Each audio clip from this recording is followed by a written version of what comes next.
At the end of chapter 2, Paul has written about the natural man in verse 14 on the one hand, and about he that is spiritual, that is the spiritual man, on the other, which were the Corinthians.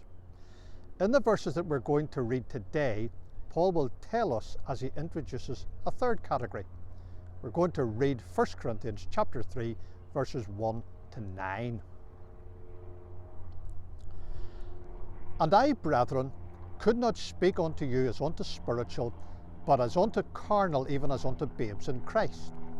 I have fed you with milk, and not with meat, for hitherto ye were not able to bear it, neither yet now are ye able. For ye are yet carnal, for whereas there is among you envying and strife and divisions, are ye not carnal, and walk as men? For while one saith, I am of Paul, and another, I am of Apollos, are ye not carnal? Who then is Paul? And who is Apollos? But ministers by whom ye believed, even as the Lord gave to every man. I have planted, Apollos watered, but God gave the increase. So then neither is he that planteth anything, neither he that watereth, but God that giveth the increase. Now he that planteth and he that watereth are one, and every man shall receive his own reward according to his own labour. For we are labourers together with God, we are God's husbandry, ye are God's building. The problem with the Corinthians was that they were spiritually immature.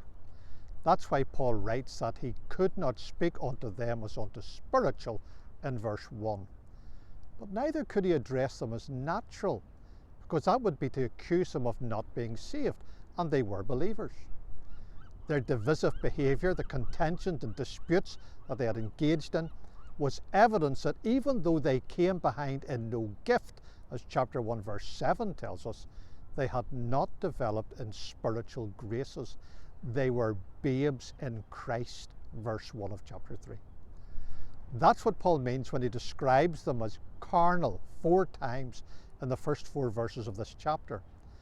Now, it's not a fault to be a baby in the early months of life, but it becomes a problem when you've been saved for several years. They were still infants and acting like infants do.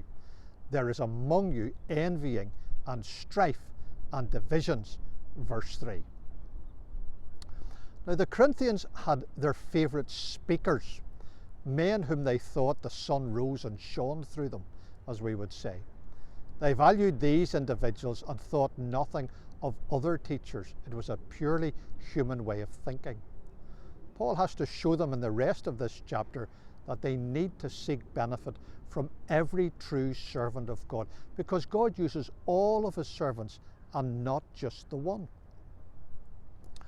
This is what Paul means when he says, I have planted and Apollos watered, but God gave the increase in verse 6. Paul points out that he and Apollos were both channels, used by God in service for the benefit of the Corinthians. They were complementary in their service, serving in different ways, but their work was only contributory.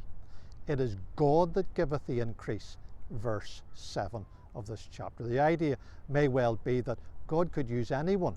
He doesn't need either Paul or Apollos, but growth will not happen without God.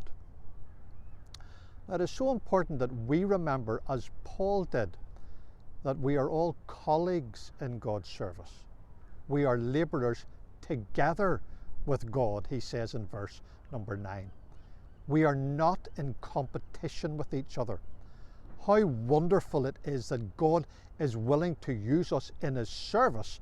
How important that we allow others to be used of God for our blessing. That, of course, requires spiritual maturity. And I trust it is a maturity that we are developing and we are able to show as we benefit from God's people around us.